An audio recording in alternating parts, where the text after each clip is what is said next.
What is up, everybody? It's been a bit since I've talked to you. God damn it, it's freezing outside. Yesterday in Salt Lake, it was 80 degrees. Today, the high is 50. So, gives you an idea of how fucked up Utah is. But, that's beyond the point. It's good to be back in front of a camera. It's good to be back in my car after about a few weeks.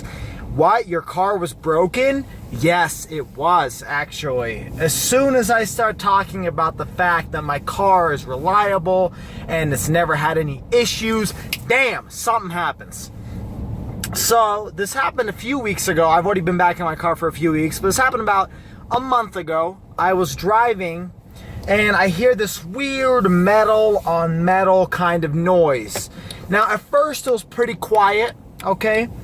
First it was pretty quiet. It was more of like a vibration. So if I was going high speeds and I was slowing down, sorry, I'm in a parking garage and I'm about to get out. I just left school, ready to hit the gym, but I thought I'd make a quick video. But as I was driving around and I noticed that as I was braking, there was this weird kind of a vibration noise. Like this weird kind of a, as soon as I was braking, this metal sound, like something hitting something. And then I realized that it was probably the heat shield hitting against the metal of some part and causing mass destruction and causing that noise. I figured, you know what, if it's a heat shield, not a big deal. Those things are cheap to replace. It's not even a mechanical issue. I don't give a shit. After about a week of this sound, it started getting worse and worse, and it started getting to the point where it wasn't just when I was braking, but it was kind of all the time. And that's not something, you don't want a sound to get worse. Like if a sound is there and it stays the same, that's okay. But if a sound gets worse progressively over time, that's when you know you got an issue. So I realized, you know what, I think I have a big problem. And so I ended up looking through a few different websites, trying to figure something out. I figured maybe it was the brakes, maybe something was caught up on the brake caliper and was causing this noise. There was a few things that I started going off the list of, and it turned out it was actually none of them. So one Saturday I was driving my girlfriend, it was like 9 o'clock at night, I was driving her home, and on the way there I started getting on the freeway, and I feel this just crazy vibration as I'm going about 60 miles an hour. So I quickly pull off the road because I might die.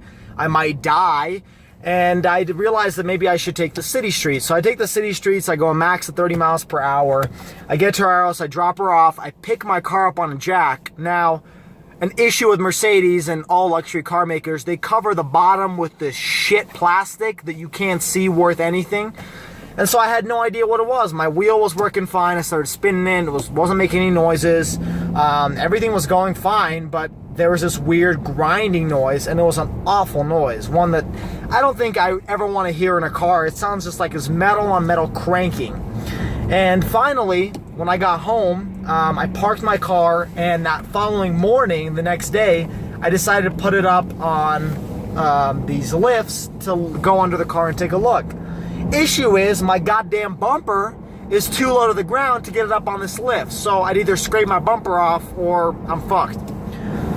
So at this point, I just park the car on the street, and as I'm pulling it in reverse, I've got a pretty steep driveway. As I'm pulling in reverse, it like catches, throws me back a few feet, and then the sound just gets worse and worse. So I realize, you know what, I'm gonna park it. If I start moving it, I might die, or I might cause other issues. So I have my friend who's a mechanic. He tells me to take it to his dealership. So I get a towing service to tow the car to his dealership, gets it up in the air. He takes a look and he lets me know that it's the Driveline that's broken. So the Driveline, or the drive shaft, is gone. It's messed up. And he sends a video, and I'll cut to it here. Go.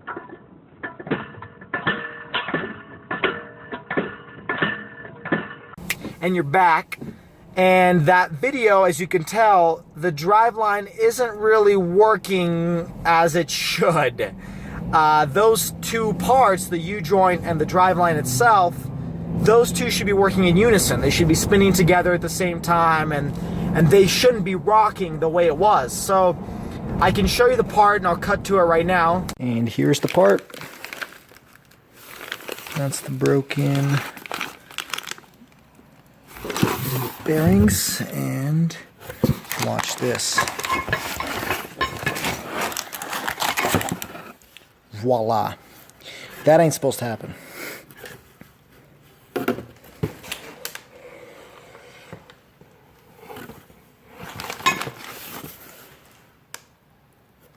And you're back. As you can see, the whole part comes out of the actual U-joint, which isn't supposed to happen. So there's bearings inside that U-joint that have been completely shredded off or fallen off, and they're gone. And for that reason, if I had driven it for another maybe 15, 20 minutes, I could have caused huge damage to the car. Because the thing is, the driveline moves with the torque of the engine. And so if that thing had popped out of that U-joint, it would have literally spun at the RPM of the engine and destroyed everything in the process. It would have broken parts of the oil pan, because he already showed me there's marks. There's literally marks on the oil pan from it scraping up against it that many times. And so if it had broken off, it would have destroyed the oil pan, which could have even destroyed the engine, so there's a lot of shit that could have gone down that, thank God, knock on wood, I didn't have to deal with, because I got it fixed in time, quote unquote in time, 2 weeks. But that cost me a pretty penny. Now that brings me to my second point of repair costs for this car. So I'm right now, I can tell you my exact mileage, 54,707. When the issue started happening, I was at 54,000 miles even. At 54,000 miles, you're practically at a pretty new car. Like, you can buy used cars that are still 80, 90, 100 grand. You can buy older than that, but I'm saying a 54,000 mile car really isn't that old of a car. It's actually pretty decent, pretty new. And I already had a pretty big issue, the drive shaft going out, which is a very strong part in a car, if not one of the strongest parts. You know, I can understand like a drive shaft, like an axle going out, because those things are, you know, you hit a curb, you bend it the wrong way, a tie rod. I can understand suspension parts. This is a pretty big component in a car to go out, which made me start thinking, what happened? What the hell did I do? They're like, Armand, what the fuck did you do? How did you fuck up? Which I didn't, but maybe I did. When I was driving out of work, we have this pretty steep driveway that has a bump. And there have been some times where I've scraped the bottom of the car, and that happens with any sedan, you're gonna scrape the bottom. But I felt like I scraped it at the wrong, and the reason why was because the second entrance that's open, usually open, that I take, was taken up by some other car. So that damn shit is the reason why my car broke, because I took the second exit, and that exit has a big bump, and I scraped the bottom of it, and I heard this bang, and I figured that might have been the point where, because of the way that the drive shaft is angled, it could have broken it. So to my luck, the whole world aligned that that was the issue that would happen, and it broke out of all the cars. Another funny thing is that my mechanic told me was that apparently they've done Mercedes before, but apparently this is the first time they've seen this issue on my model year engine, which is fantastic to hear that you're the guinea pig for such experiments as experimenting with replacing the drive shaft. So it's great that my car was the first to have that issue, because it probably means that I'm one of the first to have this many miles, because I've heard that this is an issue with Mercedes in general, is their drive lines, their drive shafts go out. So this brings me to my point of, okay, how much, Armand, did this cost you to replace?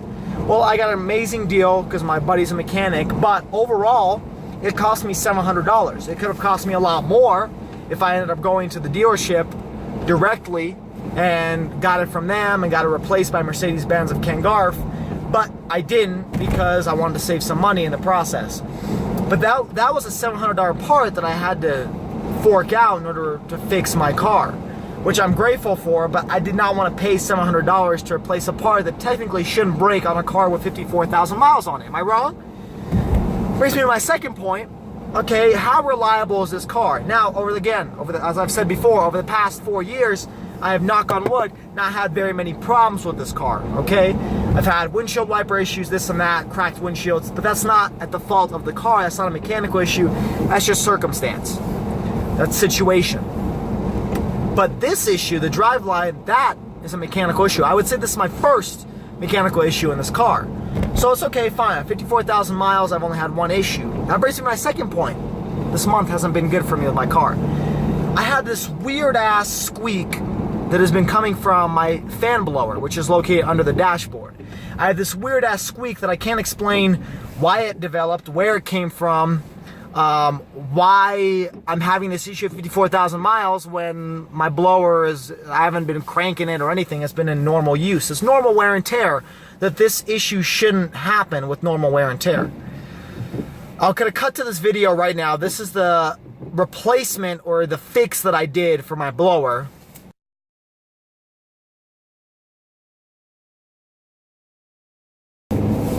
Okay, so this is what I did. I ended up using WD-40, God's almighty oil, to lubricate the inside of that spinner. As you can see, there's this little white plastic thing. I don't know if you can see very well on the photo, but there's this white plastic thing that spins around. That's what generates the blower motor, right? That is the blower motor. So I took WD-40, I sprayed the shit of the inside, because the blower motor doesn't come out without having to cut off some of the wires or replacing some of the wires. I didn't want to do that. So I sprayed it inside of the passenger footwell. I sprayed the shit out of it with WD-40, and the problem seemed to disappear. Okay, thank God it somehow worked. It was a pain in the ass to get. Number one, Germans, fuck you. Because the pain in the ass was the way the blower motor comes out, you have to spin it and pull it out. Well, the way the dumb fucks designed it was there's a plastic part that's literally in the way of the blower coming out. So what could have been a 5-minute job took me about 2 hours, because I had to literally use needle nose pliers to break off pieces of plastic in order to spin that blower motor to get that shit out of the footwell of the car. So Germans, yeah, thank you. Of course, always making things difficult. But I lubricated it, I put it in, I adjusted it, I fixed everything, put everything back together, and I thought the issue had disappeared. But today, I'm starting to hear this squeak, this annoying, awful squeak that just, it's an awful sound, because it sounds like almost like a timing belt or a serpentine belt, but it's from inside the car. It's an awful squeak, and right now it's not generating it or else I'd record it, but awful squeak that comes periodically when you're accelerating, when you turn on the fan. And I only realized this was the fan like a week before I fixed it, because I've been dealing with this issue for about a year, and I always thought it was some mechanical issue. But then I hit the off button on the blower and I realized that's what it is. It's the fan blower. And I looked up the issue, and tons of people have been reporting it for Mercedes-Benz's, and I was just lucky enough to have this issue as well again. And so that's 2 issues. Now the thing is, I fixed the part, right, with WD-40, but if the thing comes back again, there's only so much I can do with WD-40. I can open it up again and I can spray it, but at the end of the day, that's only a temporary fix. It's not gonna fix the problem entirely. The problem needs to be fixed by replacing the blower motor, which I could, oh wow, Duramax, which I can probably do myself, but it's about a $180 part if I'm not mistaken. So this past month, to recap what this video is I've been a little upset with my car. Not only is its driveline went out, but also I'm experiencing a lot of issues with the squeaky blower motor. And if that goes out, that's an extra $150. So if anything, in the next month, I might be spending about $800, $900 to $1,000 on my car, which is never something fun you want to hear. Overall, the car's been great. It's been very reliable. But I wanted to let you know why I haven't recorded a video in the past month or so, and what's been going on in my life, and why I've just been super busy with the repairs and school and everything and work. And so I'm going to be trying to make consistent videos from now on.